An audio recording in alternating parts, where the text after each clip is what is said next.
मुस्लिम बहू की पहली नवरात्रि। कुछ समय पहले की बात है। नीरज के घर पर सब उससे बहुत नाराज थे, क्योंकि नीरज ने एक ऐसा काम कर दिया था जो उसके माता पिता ने कभी सपने में भी नहीं सोचा था। क्योंकि उस दिन नीरज के पिता मनमोहन और नीरज की माँ शांति एक ऐसे सच को देख रहे थे जो उन्होंने कभी सोचा भी नहीं था। क्योंकि उनके इकलौते बेटे नीरज ने एक ऐसा काम किया था जिससे उन लोगों के सारे सपने टूट गए थे, और शांति इस बात को मानने के लिए बिल्कुल भी तैयार नहीं थी। इसलिए वह बार बार एक ही बात कही जा रही थी, हे राम, यह क्या कर दिया तूने? अब हम समाज में अपना क्या मुंह दिखाएंगे? सारी बिरादरी में तेरी वजह से हमारी कितनी बेइज्जती होगी। तुझे एक बार भी यह सब करने से पहले अपने माँ बाप का ख्याल नहीं आया? अरे तुम एक ब्राह्मण घर के लड़के होकर मुसलमानी लड़की से शादी कर ली। अरे यह दिन देखने से पहले मैं मर क्यों नहीं जाती? तभी ऐसा कहकर शांति दीवार में अपना सर मारने लगी, और उन्हें ऐसा करता देख उसकी नई नवेली बहू आयशा भागते हुए उनके पास गई और उन्हें ऐसा करने से रोकने लगी।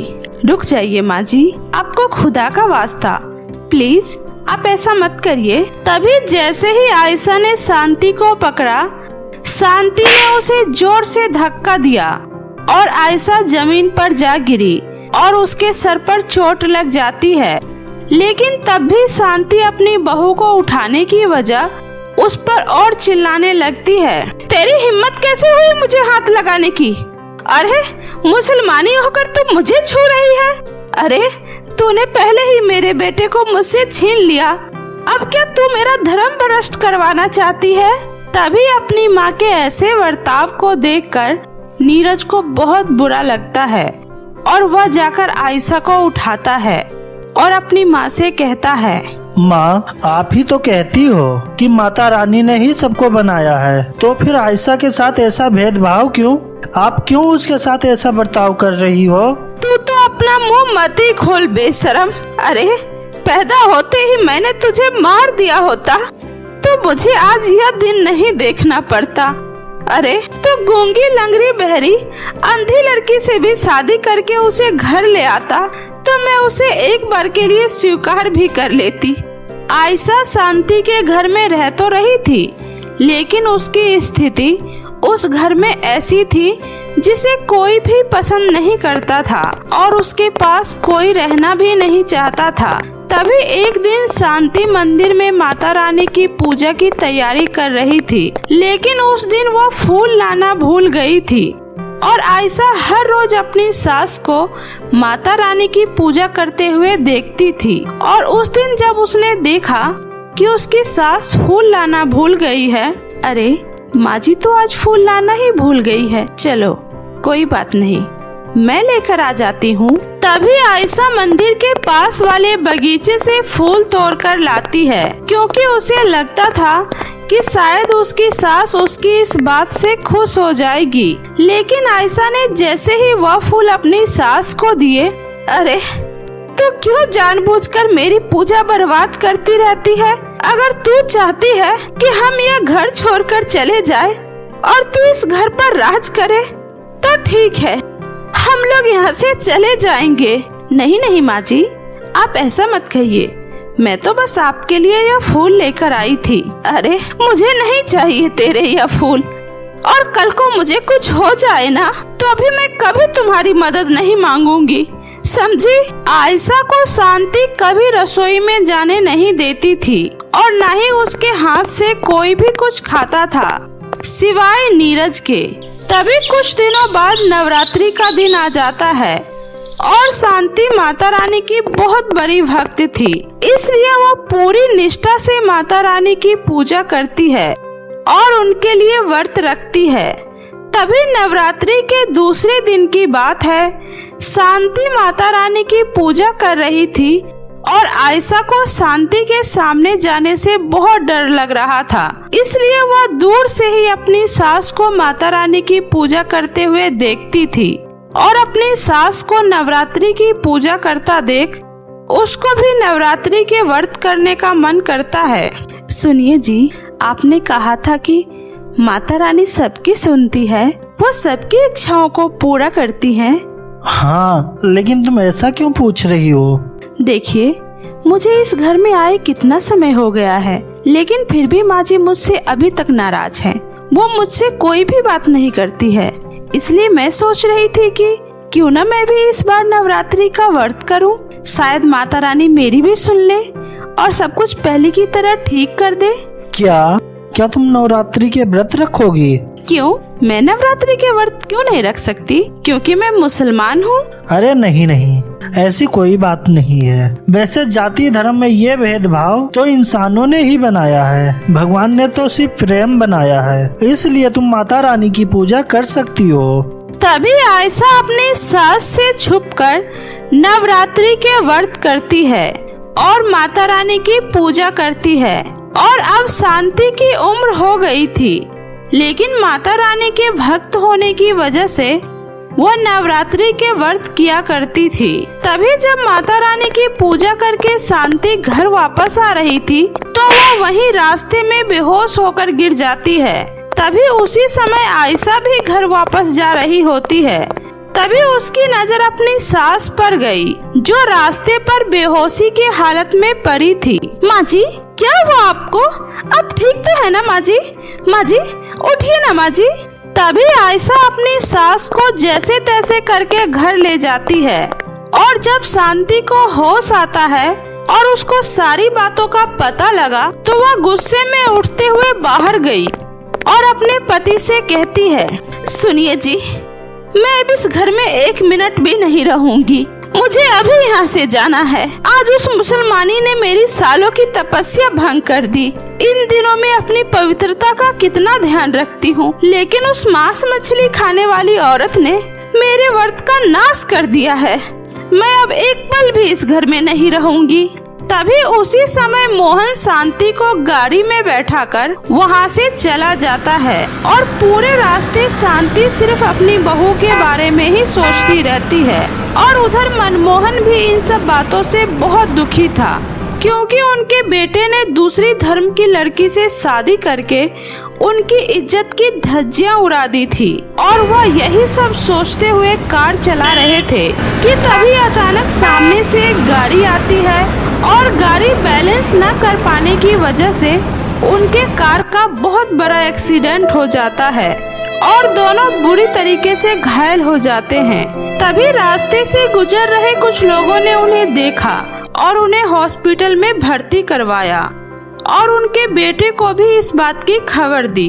तभी वे लोग भी हॉस्पिटल पहुंचते हैं और डॉक्टर उनसे कहता है, इस समय दोनों की स्थिति बहुत नाजुक है, इसलिए हम लोग इस समय कुछ नहीं कह सकते कि आगे क्या होगा। तभी आयशा यह सब सुनकर फूट फूट कर रोने लगती है और नीरज से कहती है, इस सब की जिम्मेदार मैं हूँ नीरज। आज माँ और पिताजी की जो भी हालत है वो मेरी वजह से है, सिर्फ मेरी वजह से। ऐसा मत कहो आयशा, इसमें तुम्हारी कोई गलती नहीं है। नहीं नीरज, इसमें सारी गलती मेरी ही है। मैंने कभी नहीं सोचा था कि मेरी वजह से माँ पिताजी की ऐसी हालत हो जाएगी, लेकिन अब मैं उन्हें कुछ नहीं होने दूंगी। मैं माँ पिताजी के लिए माता रानी का निर्जला व्रत करूंगी और मैं जब तक अपना व्रत नहीं तोड़ूंगी जब तक कि माता रानी उन लोगों को ठीक नहीं कर देती। तभी आयशा ने भी नवरात्रि के समय पर निर्जला व्रत करने का प्रण ले लेती है और उसी समय माता रानी के मंदिर जाती है और उनकी मूर्ति के सामने बैठ जाती है और कहती है, हे माता रानी, आप तो जग जननी है ना, आप तो सबकी पुकार सुनती है, तो मुझ अभागन की भी एक बार सुन लीजिए। माँ, मेरे माँ पिताजी को ठीक कर दीजिए। वो लोग इस समय जिंदगी और मौत से लड़ाई लड़ रहे हैं। आप कृपया करके उन लोगों को ठीक कर दीजिए माँ। आयशा वहाँ बैठे बैठे माता रानी का नाम जपती रहती है। तभी ऐसे ही कई दिनों तक वो माता रानी का नाम जपती रहती है। तभी उसे अचानक से एक आवाज सुनाई देती है, बहू, मेरी बहू। जब वह पीछे मुड़कर देखती है तो उसके पीछे उसके सास ससुर नीरज के साथ खड़े होते हैं और उनकी आंखों से आंसू बह रहे होते हैं। तभी आयशा उनकी तरफ खुशी भरी आंखों से देखती रहती है कि तभी उसी समय आयशा बेहोश होकर वहीं पर गिर जाती है और जब उसे होश आता है तब वह देखती है कि उसकी सास उसके सर को अपने गोद में रखा हुआ है और उसकी आंखों से आंसू बह रहे थे। तभी आयशा कहती है, माँ जी मुझे माफ कर दीजिए माँ जी। नहीं बहू, तू मुझे माफ कर दे। मैंने तुझे कितना भला बुरा कहा, लेकिन तूने मेरी बातों का कभी बुरा नहीं माना और मेरे लिए अपनी यह हालत कर ली। नहीं माँ जी, मुझे कुछ नहीं होता और ना ही मैं आपको कुछ होने देती, क्योंकि माता रानी हमारे साथ है और उनके होते हुए हमारे साथ कभी कुछ भी बुरा नहीं हो सकता। हाँ बहू, माता रानी तो सबके साथ हैं और यह जाति धर्म के भेदभाव तो हम लोगों ने ही बनाए हैं। माता रानी के दिल में तो किसी के लिए कोई भेदभाव नहीं है। वह तो सबकी सुनती है और सबकी मनोकामना पूरी करती है।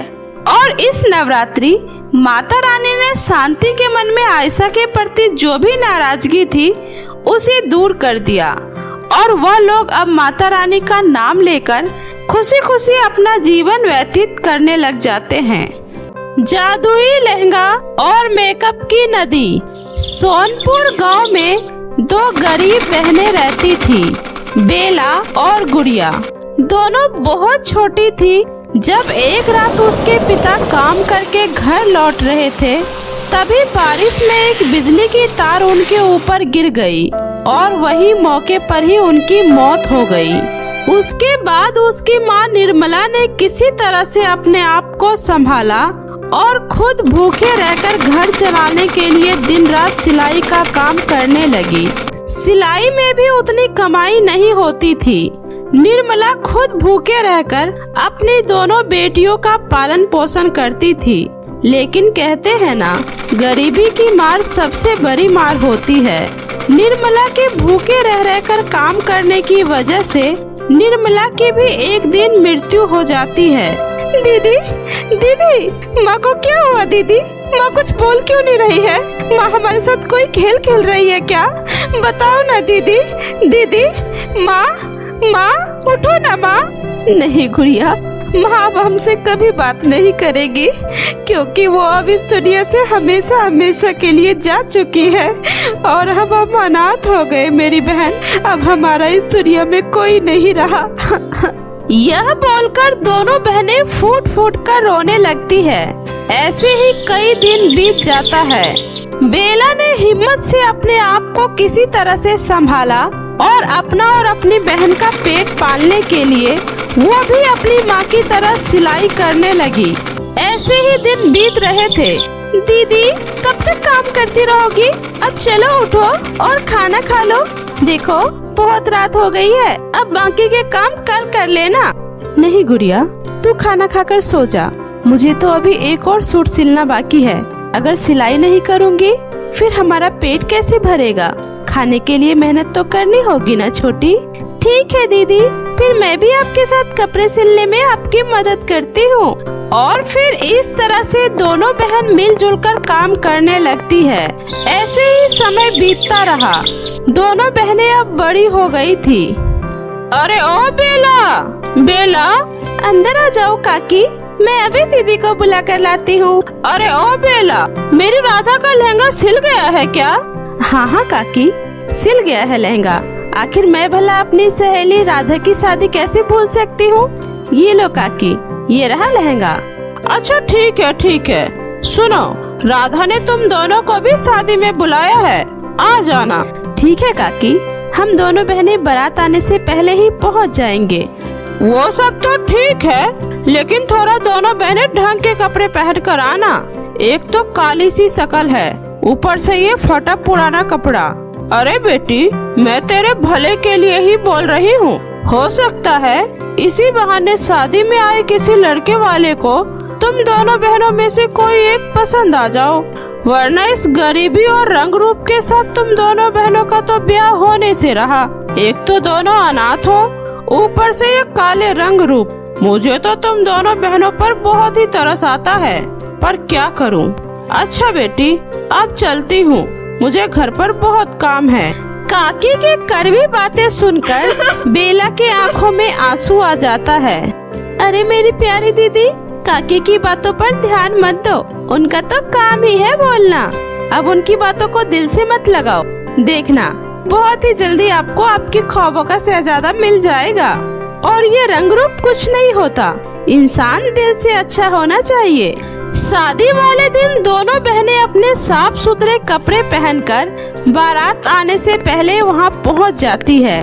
तभी उसे देखकर राधा की दादी बोलती है, हाय दैया, ये कैसा बेरंग सा सूट पहना है तुम दोनों बहनों ने। अपनी खास सहेली की शादी में इतना फीका और बेरंग सूट, छी छी छी छी। अरे हमारे घर शादी है, कोई मातम नहीं जो ये पुराना सा मटमैला सूट पहनकर आ गई हो। क्यों रे करम जलियो, तुम अनाथ बहने अपनी गरीबी और काली सी शक्ल लेकर मुंह उठाकर इस शादी में उठकर आ गई। तुम्हें देखकर लड़के वाले आखिर क्या सोचेंगे? मेरी बेटी की शादी होने से पहले ही उसका घर बिगाड़ना चाह रही हो। खुद तो तुम दोनों बहनों को कोई लड़का पूछ नहीं रहा, आ गई मुंह उठाकर दूसरों का घर बिगाड़ने के लिए। हाँ बहन, जरा समझाओ इन गरीब और अनाथ बहनों को। मुझे तो इन्हें देखकर इन पर बहुत ही तरस आता है। मैंने तो लाख दफा समझाया है। अरे मेरे बेटे दीनानाथ से ब्याह कर ले। माना कि तो बच्चों का बाप है, लेकिन पहली बीवी तो मर चुकी है ना। अब इन गरीब बहनों को तो सपनों का राजकुमार मिलने से रहा, फिर भी न जाने किस बात का घमंड है जो मानने को तैयार ही नहीं है। बस कीजिए आप लोग, आपको हमें उल्टा सीधा बोलने का कोई हक नहीं। लो जी, कर लो बात। भलाई का तो जमाना ही नहीं रहा। अच्छी बातें तो मिर्ची की तरह ही लगती है। शकल ऐसी है तो इतनी अकड़ है। थोड़ा रंग रूप अच्छा होता फिर पता नहीं क्या करती। यह सब सुनकर बेला की आंखों में आंसू आ जाता है और वो रोते हुए वहाँ से नदी के किनारे आ जाती है।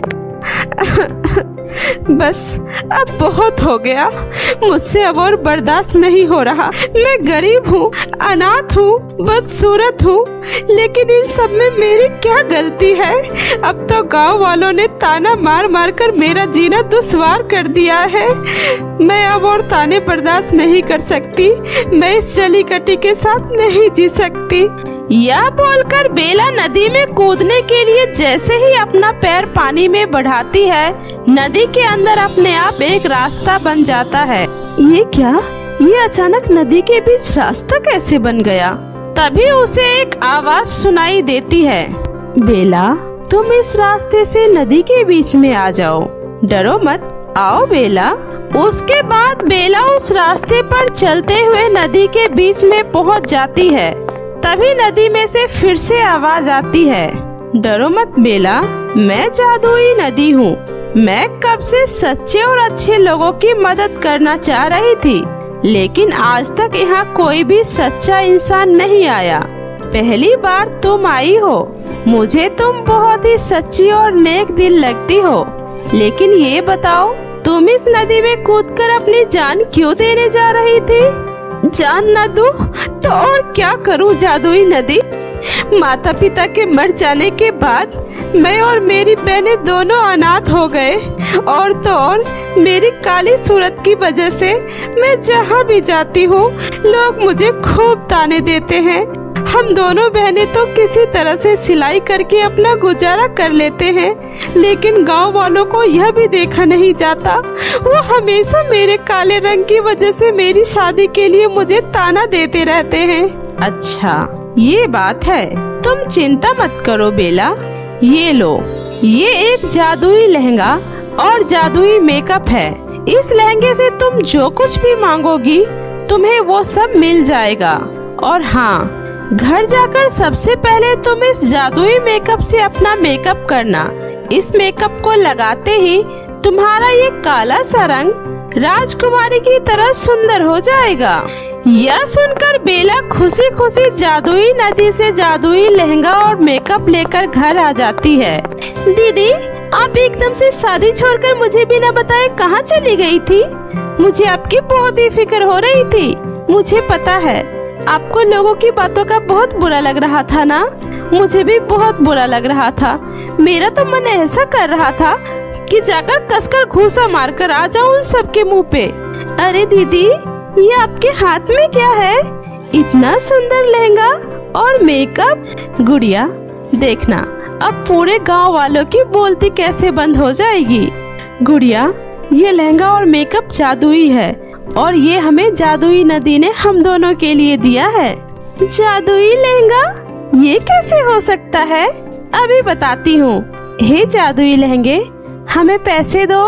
बेला के इतना बोलते ही जादुई लहंगे में से एक प्रकाश हुआ और उससे पैसों की बारिश होने लगी और तुरंत में ही वहाँ पैसों का ढेर लग गया।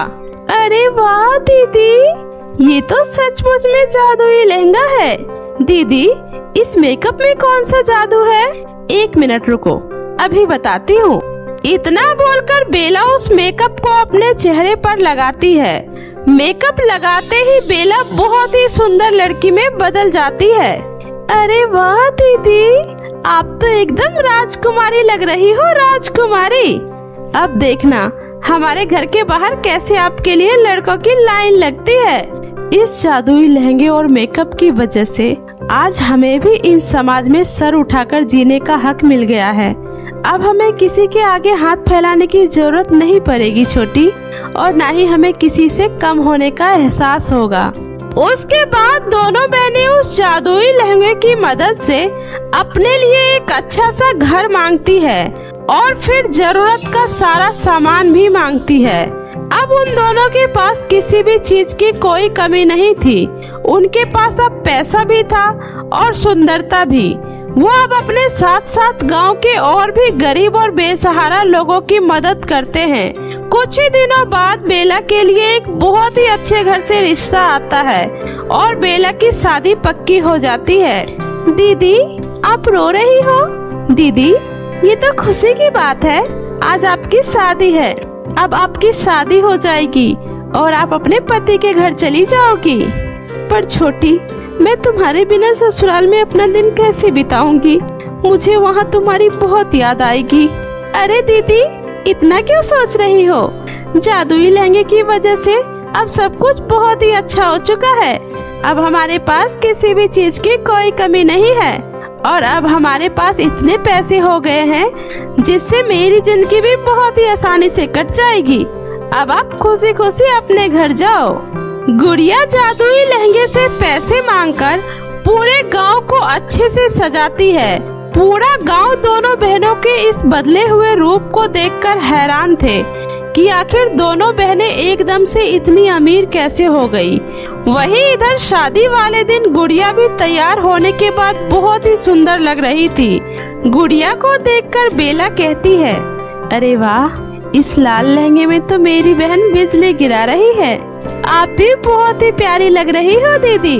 उसके बाद बारात आती है और बहुत ही धूमधाम से बेला की शादी होती है। बीते दिनों जितने लोगों ने भी दोनों बहनों का मजाक उड़ाया था, वे बस हक्के बक्के से दोनों बहनों को देखते रह जाते हैं। वहीं शादी में आए लड़के के एक बहुत ही अमीर दोस्त को गुड़िया भी पसंद आ जाती है और फिर कुछ ही दिनों बाद गुड़िया की भी शादी हो जाती है और फिर इस तरह दोनों बहनें की जिंदगी पूरी तरह से बदल जाती है और दोनों बहनें अपने ससुराल में खुशी खुशी रहने लगती है। तो मेरे प्यारे दोस्तों, कैसी लगी आपको मेरी ये कहानी? मुझे कमेंट करके जरूर बताएं। कहानी अच्छी लगी हो तो इसे अपने दोस्तों के साथ भी शेयर करें। और हाँ दोस्तों, अगर आपने अब तक मेरे चैनल जादुई टीवी को सब्सक्राइब नहीं किया है तो जल्दी से नीचे लाल बटन दबाकर अभी सब्सक्राइब कर ले। तो मिलती हूँ ऐसे ही फिर किसी नई मजेदार जादुई कहानी के साथ। तब तक अपना ध्यान रखें। बाय बाय दोस्तों।